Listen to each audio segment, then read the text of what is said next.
Assalamualaikum warahmatullahi wabarakatuh. Yang terhormat Bu Saryani MPD selaku dosen pembimbing mata kuliah pembelajaran sastra. Kali ini saya Alfika Trimayasanti akan menjelaskan tentang pembelajaran menulis puisi menggunakan model belanja kata dan gambar. Awal pembahasan ini alangkah baiknya kita mengucapkan rasa syukur alhamdulillahirrahmanirrahim karena saya selaku menjelaskan materi ini bisa menjelaskan tanpa adanya suatu halangan apapun.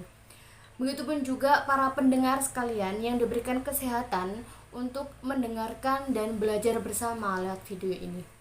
Sebelum masuk dalam pembahasan, maka di sini saya akan menjelaskan sedikit tentang puisi. Pembelajaran bahasa Indonesia di sekolah menampilkan 4 keterampilan berbahasa, yaitu mendengarkan, berbicara, membaca, dan menulis. Menulis merupakan salah satu keterampilan berbahasa yang harus dikuasai oleh siswa. Menulis juga merupakan suatu bentuk manifestasi kemampuan dan keterampilan berbahasa yang paling akhir dikuasai oleh pembelajar bahasa setelah kemampuan mendengarkan, berbicara, dan membaca. Dibandingkan dengan 3 kemampuan berbahasa yang lain, kemampuan menulis lebih sulit dikuasai bahkan oleh penutur asli bahasa yang bersangkutan sekalipun.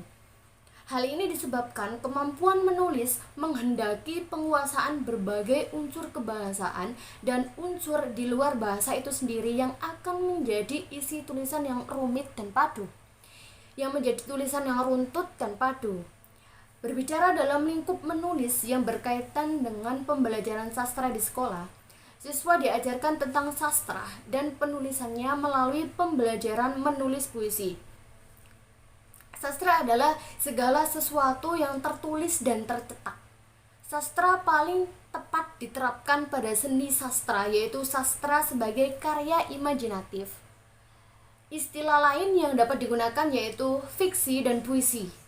Membahas tentang puisi sebagai suatu karya sastra, bahwa puisi adalah ragam sastra yang terikat oleh unsur-unsur pembangunan puisi, yang dimana itu juga mendukung dan mempunyai peran penting dalam penulisan puisi siswa. Unsur-unsur pembangunan puisi inilah yang akan menjadikan puisi lebih ekspresif dan lebih hidup. Lalu di sini saya akan menjelaskan tentang beberapa yang masuk dalam unsur-unsur pembangunan puisi, yakni tentang bunyi.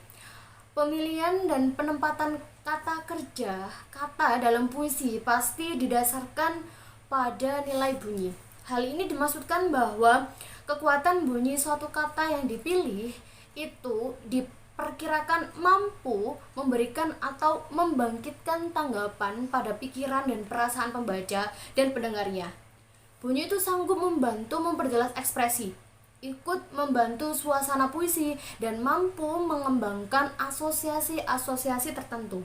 Jadi fungsi bunyi-bunyi pada bahasa puisi dan segala aspek fisiknya turut menentukan keberhasilan puisi sebagai aspek estetis. Lalu ada diksi. Di sini saya hanya menjelaskan beberapa saja ya. Diksi, hal ini berkaitan dengan penulisan puisi yang membutuhkan penggunaan bahasa yang berbeda dibandingkan dengan karya lain, yang yaitu adanya penggunaan diksi atau pilihan kata yang indah, penggunaan majas, penciptaan makna, dan lain sebagainya. Pengertian pilihan kata atau diksi jauh lebih luas dari apa yang dipantulkan oleh jalinan kata-kata itu. Istilah ini bukan digunakan untuk menyatakan kata-kata yang dipakai untuk mengungkapkan sesuatu ide atau gagasan, tetapi juga meliputi persoalan gaya, bahasa, dan ungkapan itu sendiri.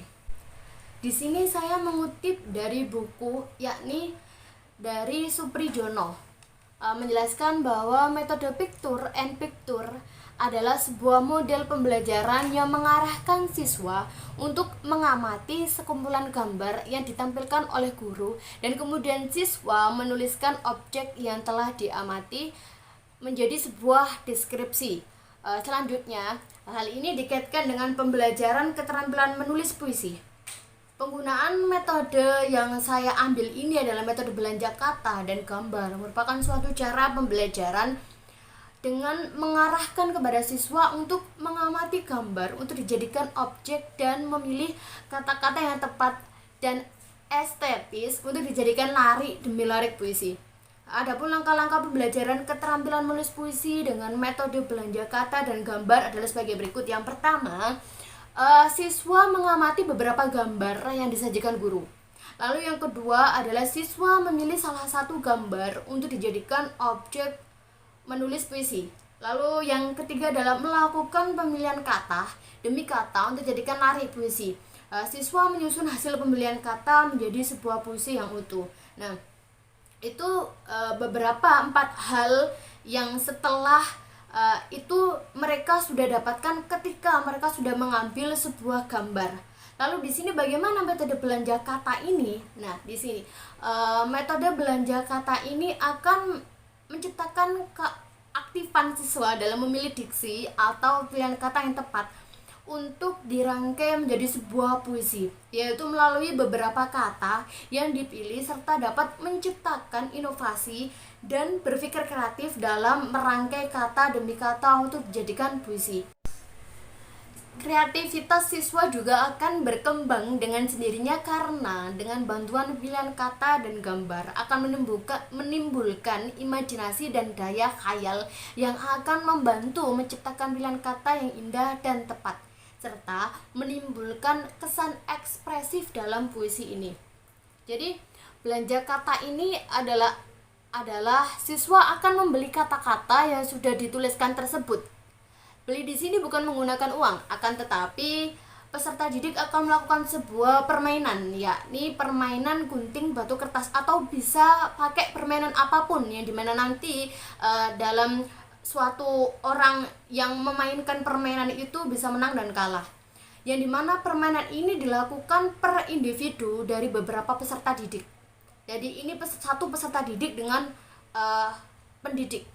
Puncak di sini siswa harus bisa memenangkan permainan ini karena nantinya akan diberikan gambar yang ada di papan tulis tersebut yang sudah dituliskan tersebut.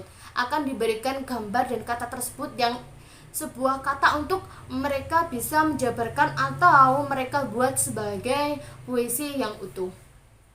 Lalu bagaimana dengan siswa-siswi yang dalam beli kata atau permainannya mereka kalah? Maka mereka harus bisa menjawab pertanyaan tentang materi yang sudah disampaikan sebelumnya.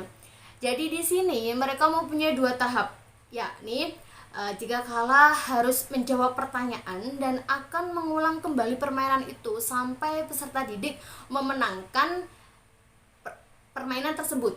Barulah mereka bisa mendapatkan gambar kata tersebut dan langsung bisa mengerjakan latihan menulis puisi. Kalau bisa sebelum permainan ini dimulai, usahakan dijelaskan terlebih dahulu bahwa siswa harus mempelajari dan memperhatikan dengan benar pembelajaran kali ini, karena menanggulangi kekalahan dalam permainan tadi yang pertama. Juga siswa diharapkan mampu benar-benar memahami pelajaran yang disampaikan sebelumnya lewat mereka mempelajari kembali dan merasa tertantang untuk memenangkan sebuah permainan tersebut. Terima kasih. Itu tadi adalah model pembelajaran belanja kata dan gambar dalam menulis puisi. Semoga penjelasan ini bisa bermanfaat bagi seluruh pendidik. Amin amin ya rabbal alamin. Dari saya, terima kasih. Wassalamualaikum warahmatullahi wabarakatuh.